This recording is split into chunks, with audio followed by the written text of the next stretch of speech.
Hi hello friends, welcome to our YouTube channel. Karthika మాసం special curries ఏమన్నా చూపించమని ఒక సిస్టర్ అడిగారు. దానికోసం అయితే నేను ఇది చేసేస్తున్నాను. స్పెషల్ అని ఏంటి టమాటాలు అరటికాయలు చూపిస్తుంది, వీటితో స్పెషల్ ఏంట్రా బాబు అనుకుంటున్నారో? కాదండు, అదే మరి మా స్పెషల్ అంటే వెజ్ చేపల పులుసు. దీని పేరైతే మనం చేపల పులుసు అన్నట్టుగా చూపిస్తుంది ఏంటి? దీనికి ఏమైనా పెచ్చ వైద్యమా? కార్తీక మాసం నీసి తినక దీనికి బుర్ర పాడైపోయింది అనుకుంటున్నారా? ఏమీ కాదండు, నిజంగానే చేపల పులుసును మరిపించేలాగా నేను ఈరోజు అరటికాయతో అయితే చేపల పులుసు మాదిరి చేయబోతున్నాను అనమాట. సో దానికోసం కావాల్సిన ఇంగ్రీడియంట్స్ అన్ని పక్కన లిస్ట్ అవుట్ ఇచ్చేసాను. ఇంకెందుకు, ముందుగా 2 అరటికాయలను శుభ్రం చేసేసి ముక్కలు అయితే క్రాస్గా కట్ చేసుకుని మధ్యలో హోల్ అయితే పెట్టేశానండి. హోల్ పెట్టింది ఎందుకు? ఇది ఏమైనా గారెలా అనుకుంటున్నారా? మరి చేపలు కనిపించాలి కదా, టైటిల్కి తగ్గట్టు మన కర్రీ ప్రిపేర్ చేయాలి కదా.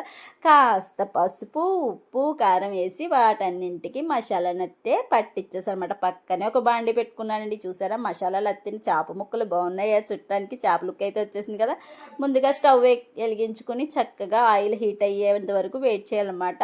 ఆయిల్ హీట్ అయ్యిందండి. హీట్ అయిన తర్వాత మనం ముందుగా కట్ చేసుకున్న ఈ ముక్కలు ఏవైతే ఉన్నాయో అవన్నీ చక్కగా ఆయిల్లో స్నానం చేయించేద్దాం పదండి మరి.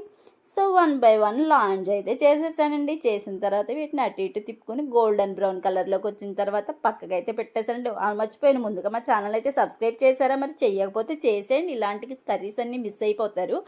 సో అటు ఇటు తిప్పుకున్న తర్వాత కొంచెం క్రంచీ టేస్ట్ వచ్చి ఎంచుకున్న వాటిని అయితే ఒక ప్లేట్లోకి పక్కకి తీసేసుకోవాలి ఫ్రెండ్స్. పక్కకు తీసేసుకుని పెట్టుకున్న తర్వాత ఇదే బాండీలో మనం ఏం చేయాలంటే, మరి సబ్స్క్రైబ్ చేశారా? పక్కనున్న బెల్లని కూడా టచ్ చేయండి ఫ్రెండ్స్, మీకు నోటిఫికేషన్ ఈజీగా వస్తుంది. సో పక్కకైతే తీసేసుకున్నానండి. తీసుకున్న తర్వాత అదే బాండీలో మనం ఏం చేయాలంటే, ముందుగా ఘాట్లు పెట్టుకున్న 4 పచ్చిమిర్చి వేసుకోవాలండి. ఫస్ట్ పచ్చిమిర్చి వేస్తే కొంచెం ఘాట్ అనేది ఆయిల్లోకి వచ్చి టేస్టీగా ఉంటుందండి. కార్తీక మాసం మనం స్పైసీనెస్ ఏం తినాం కాబట్టి ఇలా చేసుకుంటే కొంచెం తినగలుగుతారనమాట.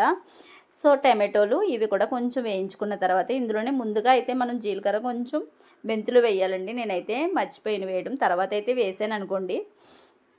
సో అవి కూడా వేసుకోవాలన్నమాట. 2 ఎండుమిర్చి కూడా వేసాను మంచి ఫ్లేవర్ కోసం.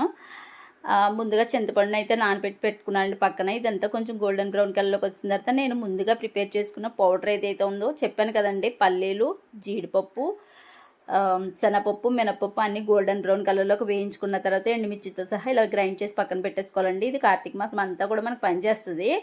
ఉల్లిపాయ, వెల్లుల్లిపాయ తెలియని వాళ్ళకి చక్కగా 3 టేబుల్ స్పూన్ వరకు వేయించుకుని కొంచెం మగ్గిన తర్వాత ఒక గ్లాస్ ఆఫ్ వాటర్ అయితే వేసేసానండి. వాటర్ కొంచెం మరిగాక టేస్ట్కి సరిపడే సాల్ట్ కూడా వేసానండి.